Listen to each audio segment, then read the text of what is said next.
We just found the new 2026 version of the camper that we own, and Megan has not seen the inside of it yet. This is her first time taking a look at it. I'm curious if she's gonna like this better than what we have, because they changed a lot on the Alliance Delta. There's quite a few things that I really like, and there's some things I wish they would have changed or done differently that they kept the same as well.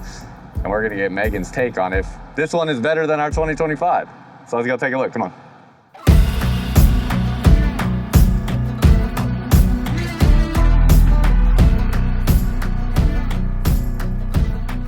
Hey y'all, it's me again. She's back for another video. So this here is the 2026 Alliance Delta RK234 or 234RK, and you'll be able to see the floor plan layout and the specs on the screen. If you've been following me for a while, you know I own this camper, so you've probably seen it quite a bit, but this is the new 2026 version, and there's quite a bit to talk about. The first thing I want to do is go inside and get Megan's first impressions, but you can even tell right away on the outside, they changed like the Alliance logo to a darker color. It's more white than like kind of what this like grayish color was here. It was kind of like a soft gray. This is more of like a true white color on the exterior now. And then still using the BAL next gen frame, same steps, same door mechanism, all that stuff. They also changed the skirting here. So the skirting is more of like this gloss finish to it now versus what was this diamond guard kind of finish, as you can see right there. So I do actually like that better. It allows it to kind of paint match the rest of the unit. It looks really good. But that's pretty much everything we'll talk about on the outside. We'll talk about more when we come back out, but I want to step inside first and then have Megan follow me in here, and we're going to get her first impressions. Now, you remember what our camper looks like well enough, do you, or do you want to go take a look at it one more time since we do have it here? I know what it looks like. Okay, all right. I spent 2 months in it. Then yeah, we did spend 2 months in it. So let's step inside. Oh, wow. No kidding. Feels like home. So what's the first change that you notice? The cabinets. Yeah, cabinets. Oh my goodness, it's making me forget what color are ours. That's why I said you want to go step into ours really quick. I did. Come on, let's go step into ours real fast. I knew this was going to happen because I've been doing this for a long time. It's pregnancy brain. No, it's not. It's not pregnancy brain. It's just the fact that you just forget. Like you forget what it looks like until you step foot in it. So this is our 2025, not the one that I own, but this is the 2025 model right here. Let's step in here. Now, mind you, this is the time. Go ahead and step inside real quick. Okay. Yeah, okay. I know. Yeah.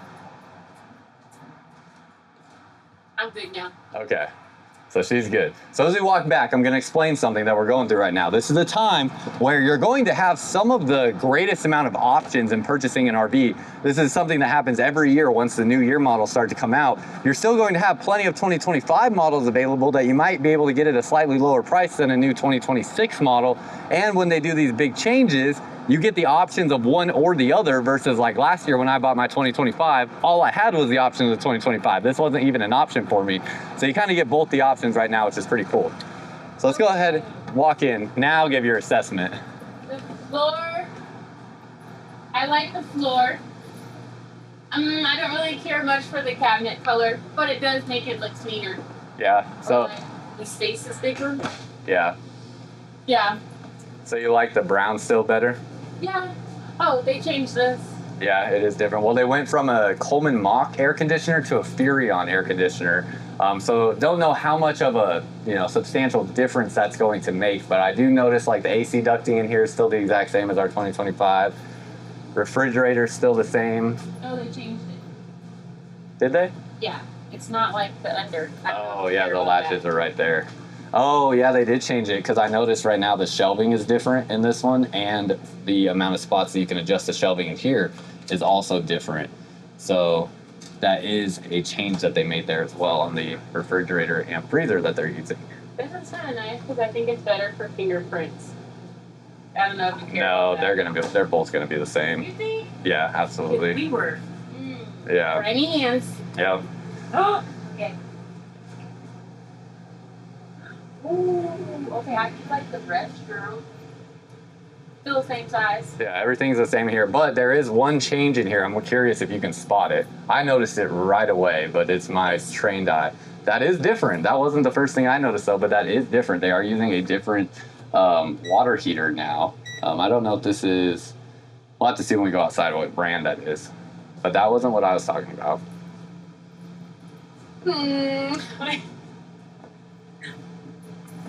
Porcelain toilet. And the toilet seat. Oh, that's heavy duty. Yeah. Okay. Our toilet is fully plastic. This is a porcelain foot flush toilet with a wooden toilet seat. So everything about this is much more residential. It's still a soft close toilet seat, but just much higher duty than what we have with our just fully plastic toilet seat. Okay, I do like the restroom because the gray makes it feel like more open and cleaner. Yeah. The bedroom seems sad. Yeah. It's all gray. Yeah. It does feel a little. Sometimes I think the problem is the cat or the tabletop cover here is also like gray in tone, so it just is a lot of gray colors in here. And we're used to our brown kind of warm feel. Not that this doesn't still have a warm feel to it, but. You know how I feel about this angle of the headboard. That's every travel trailer though, unless you get an east to west facing bed. So yeah, that'll be something that comes with just having a travel trailer. But it's cute. Yeah, so that's pretty much the biggest change is all of the color changes in here. The toilet seat is a big change as well. The air conditioner is a big change. Now, if you've never seen this model before, we'll go through some of this stuff in the kitchen. Right underneath here, you have some light switches, so that's going to control your lights that are down underneath here, as well as the lights over the kitchen area. You only have one area with dimmable light switches, and that's right here in the living room space. So everything else is not going to have dimmable lights. They did change this control panel right here as well, so it has a different kind of tank monitoring button. Still operates the same way, but still pretty similar in function, just different design. And then we have a camera on and off switch. That's nice. So if you do install a backup camera, it is actually tied into its own power system. It's not tied into the power from the truck, meaning you can use it even when you're not hooked up to the truck, versus other campers don't always allow that. And then you have your slide out controls and awning controls here. Same 3-cushion sofa that we have here, all of the pull straps on the recliner. Looks like the handles are a little bit different on the drawers here as well. Same storage though, same magnet latches, and this is not actually a tinted glass. It's more of a black kind of plexiglass there that is not see-through. Soft close on those as well, so nice with that. Big stainless steel sink, off-center drain there, and then underneath here you have your spot for your trash can and some storage there. We put some baskets up underneath this area, which I think works pretty nicely in that space. You have a spot for your shoes right there with a heat vent running underneath there to keep them nice and warm if it's colder outside. Storage here underneath the sink. It does have individual shutoff valves for water lines, although here in the kitchen space, there they are. Got to get way down underneath here. They're down under there. So individual shutoff valves on the water lines means that if you have a water leak, you're able to turn the water off at just the source of the leak, and you don't have to turn off the water for the entire camper. In here they have the utensil drawer, and then divided there. Definitely use that quite a bit and like that division of storage. Has a solid wood cabinet door and then staples to hold it in place. Haven't had any issues with these on our camper at all, and they do have this extra support down here underneath, as you can see there, so that does make it so this base doesn't sag on the drawer and allows you to load up more weight into there. Pots and pan drawer right here. All gray stone appliances, so nice looking oven, still relatively small, not bigger than anything else out there. And then a gray stone microwave with a little shelf storage up above here. Other than that, the layout is still obviously completely the same. Nothing's changed on the layout. Pull down blackout shade still on the windows. Across from here, we have about a 40-inch screen TV. Legless dining table drops down, makes into a bed whenever you need that sleeping space there. And then you have your storage underneath each side of the dining area. That one's cut off because of that shoe storage on the other side, and then this one goes all the way through. Now, another very usable space that we load a lot of stuff up into is this pantry here. So you have these drawers that pull out. Surprisingly, we actually use this for a lot of like non-food related storage. So it really gets used for a lot of like miscellaneous accessories that we travel along with us, and all of our food actually, while we were living in this, I think every last bit of our food that we ever bought only lived in this storage over here, which completely opened up this storage for all of our accessories and stuff like that. As we go back this way, ceiling height is pretty good. You can see right here, it's about 6'2" where the doors are at. We have some hooks here on the doors. Now, we learned something pretty significant about this camper in these hook locations, because the hooks, they make sense right there. You want to come talk about what the problem with these hooks are, though? Because I know you know, too. Yes. Unlatch the door if it's latched. It's not. Okay.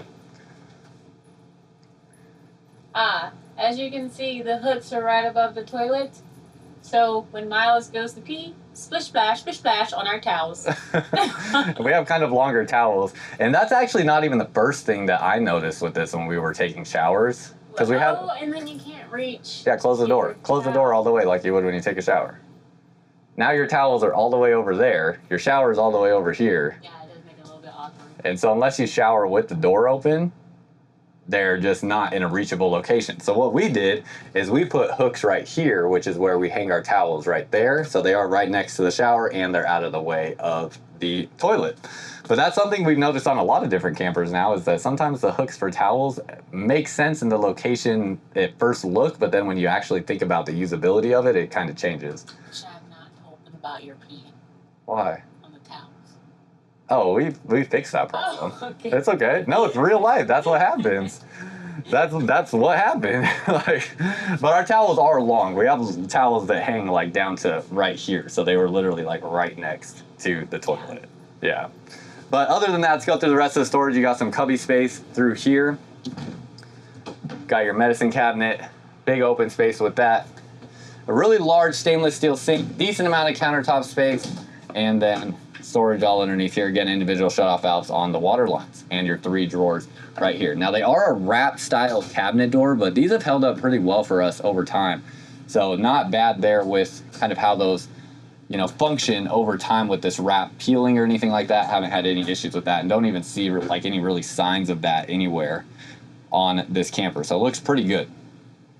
As we turn this way, we have a queen size bed here. So 60 by 80 residential queen. And show you the storage real quick. You do have the ability to remove these shelves out of here. That's what I did on my side of the storage, so I could hang all my shirts. And then I just stored some other things down in here for clothing, like socks. And then we definitely utilize all this storage up here for a lot of our clothes as we were full timing in this RV. So everything like pants and hoodies, jackets, sweatshirts, things like that all found their way up in there.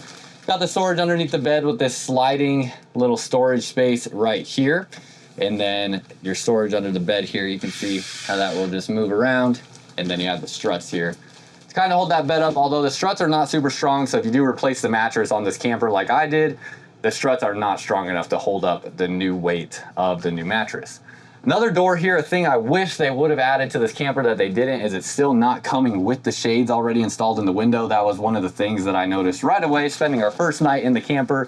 You can literally just see out to the neighbors. There's a lot of like, you know, outdoor light even at nighttime coming in through that window. And it was pretty important for us right away to get a cover for that window just to feel that sense of privacy and to darken out the bedroom. Another issue that I thought we would have with this camper potentially is that it only has 1 air conditioner on it. I will say we did not spend a single night back here in this bedroom where we felt like it was too hot to sleep unless we close this door. If we close the door, because there's no air conditioner in here with the 2 AC vents that are in here, here's the issue that happens. It's not the fact that these AC vents don't push through enough air to keep this space cold. The problem is you have to put the air conditioner to like 60 degrees because your thermometer for this unit here is in the living room space. So it's basing turning on and off the air conditioner on the airspace that is in here. So if you close these doors, plus you have all of this additional airflow that kind of comes into this space versus the bedroom, this area would cool down much quicker. And a lot of times we would have our AC set to like 68, 67 degrees.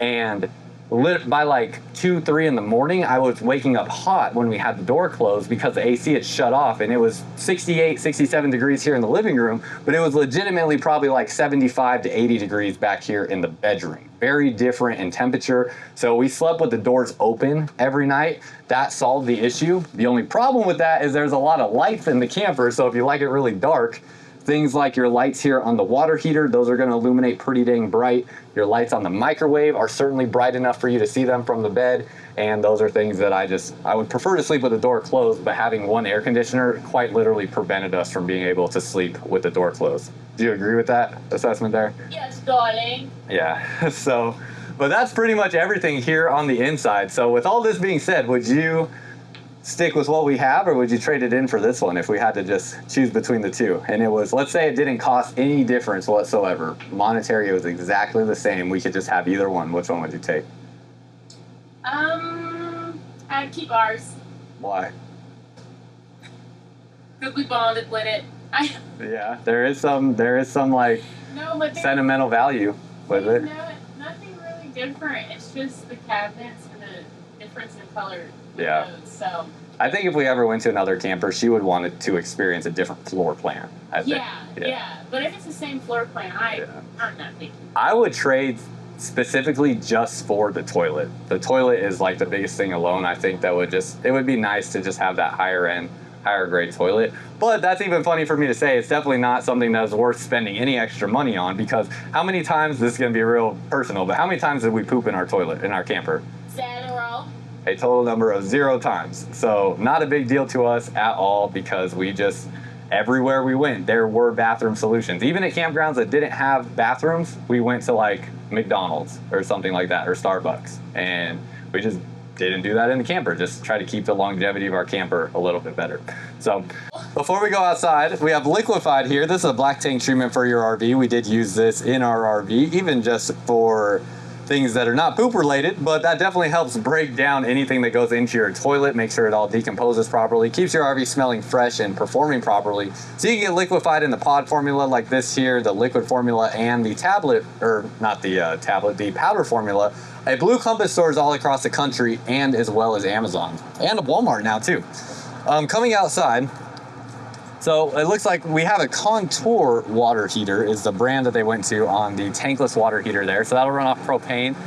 Still has Asdel sidewalls. We'll have a composite flooring as well. Has the same ladder to get up onto the roof, prepped to add a backup camera. The awning material and everything is the same. The arms are the same, but it does have a different LED light strip here that is more of like that glowing style LED light strip versus the one where you can see each of the individual lights. You can still kind of see them up there, but they're much more close together, and there is that little diffuser beam on that area. Underneath here, fully enclosed underbelly. All the water tanks and water lines sit above the enclosed underbelly, so they will prevent your water lines from freezing whenever you have the furnace on. You have a propane quick connect line here. Definitely utilize that. It's everywhere that we went. We had a table set up right here with a griddle cooktop on it, and then we would just plug it into that quick connect line. Very easy to use. Goodyear Endurance tires here. Nice Alliance logo on the rims as well. They did not have that on the 2025s, as you can see right here. So they kind of added that little aesthetic touch with their logo on those caps there. You have a standard leaf spring suspension. I wasn't sure how that was gonna perform, but we really haven't had any like interior destruction for the most part in our camper that is due to the suspension or anything like that. So we towed that thing all over the country and it worked just fine for us. Coming back this way, you can see like towards the back of the camper on the 2025 model, it's all white on the skirting. On the 2026s, it goes from that white to black on the skirting. So a little bit of a cleaner look there, I would say. Let's go up onto the roof. But before we do that real quick, it is a 250-pound hitch here on the back of the camper. Multiple spray ports on this camper. So multiple spots for outdoor water connections with hot and cold water control. May I go on my lunch break? You just got here. Stop. And you were eating snacks when you got here. I need to go on my lunch break. She is milking this pregnancy thing to the max, I'm telling you. I'm hungry. Yes, you can go on your lunch break. Thank you. This will be in the car. So with Megan being pregnant, she definitely is food is a big thing that I would have had no idea how much was gonna just shape our lives through this first trimester of pregnancy, but it definitely has. Manual stabilizers along the back here. Gray tank for your kitchen sink there. I will say, although this is going to be regarded for the most part as a 4 seasons camper, the only thing about it you need to understand is the valves for these tanks is exposed on the outside. That means that the water is going to run all the way up to this point on this drain valve. So all of this tube back here is all exposed, which will have water that stores there till you open the valve. And that water will freeze if it's below freezing temperatures. So you will not be able to drain your tanks unless you have a solution to keep that warm. That's something that can separate different campers that may all claim to be 4 seasons, but some will have the valves up underneath the underbelly and some will have them exposed like this here. But not a problem unless you plan on camping consistently under, you know, or below freezing temperatures and need to be draining your tanks frequently, which is something we have yet to experience ourselves. Through frame rack and pinion style slide out here, you can see they have the expandable foam on all these different areas under the underbelly. So we did not experience any critters really getting into our RV, except for one campground that had a ton of ants. And what we figured out with the ants is they were actually climbing up our water hose and then up the side of the camper to the roof. And we think they were working their way somewhere in through the roof, but we never really determined it. We use like this salt-like material that deters bugs, and we put them on every contact point, including the hose on the camper, and that stopped the ants from showing up inside. But it literally seems like somehow they got to the roof and were coming in through the roof, which, speaking of that, I forgot we did not go up on the roof, and I do want to look at that real quick to see if there's any changes up here. So same ladder, you can hang towels on this ladder, which is pretty nice the way they designed that. And as we get up here, another grab handle right there. 200 watt solar panel, you can see the new Furrion air conditioner, your vents there. And then I was real adamant to check my seals and seams from day one. That's something any responsible RV owner should do. I have noticed like the seals on they're pretty thin and minimal. They get the job done, but I don't know why it seems like there's just such like a minimal amount of sealant up here. And then see, I can't let something like this slide right here. You see right here, there's that little gap. My trailer had something similar to this where I just found a pinhole that I had to seal. But like from day one, that area is not like perfectly sealed off, and that needs to be addressed. And a lot of times dealers won't catch this. They should, and again, manufacturers too won't catch something like this all the time. So this is why as an RV owner, you got to get up on your roof or have someone inspect your RV for you to make sure areas like this are sealed over, because right away, like from day one, I would be sealing that up to make sure that is properly sealed all the way to this black part here. So, and I even just would feel a little bit more comfortable if the sealant was like a little bit thicker in some areas, because it's just barely like coming over the edge of where that seal should be at. So it wouldn't be even a bad idea to just go over this with another layer of the Dicor self-leveling solution, or like a Turnabond tape, which I have not had any roof issues with my RV, but that's because I'm super diligent about doing that stuff all the time. I check my roof constantly. And I also am probably looking at doing a project like what I just talked about, doing either a Turnabond tape or just going over all of the seals with Dicor again on my camper. So just something to be aware of, but that can be the case with literally any RV. It's not just Alliance that is a concern with. That is literally any RV that you ever buy at any price point. I would highly, highly, more than probably anything else, recommend that you check the roof as often as you possibly can. 2 20-pound propane bottles. It's a fiberglass siding here, aluminum framing, and then it does have like a metal front cap right there. Open this up, you have your exterior water ports. I did actually find that I do like the water connections on the outside, because when you go to disconnect your water hose, water just dribbles out, and it you know, there's still some pressure of water there when you unscrew the hose, so water goes places. And if you have the interior hookups, it all goes in the inside here. Here's where you have the climate control for your outdoor water valves, so that's going to allow you to control whether it's hot or cold or warm. And then you have access to the water pump back behind there, battery disconnect switch, and it comes with this little tool here to allow you to be able to drop your stabilizers with a drill. Good amount of storage space through here, and then that is pretty much it. So curious your thoughts on what you think about this travel trailer. It's probably going to sell somewhere around the $40,000 to $45,000 mark. You're probably going to be able to get a 2025 model for under $40,000, I would think, but that's kind of my estimate on where I would assume this price is going to kind of fall on this 2026. And that's all I got for y'all. So curious your thoughts on what you think. Let us know down below in the comments. And if you're looking for your next RV, there's a link to all of the different Blue Compass stores that you can find across the country, as they have over 100 different stores in 33 different states where we are willing and ready and able to help you out when you are ready. And a lot of these dealerships sell Alliance products as well as various other brands that we really love. So we're here to help you out when you're ready. That's all I got for y'all. Until next time, live firmly unbound.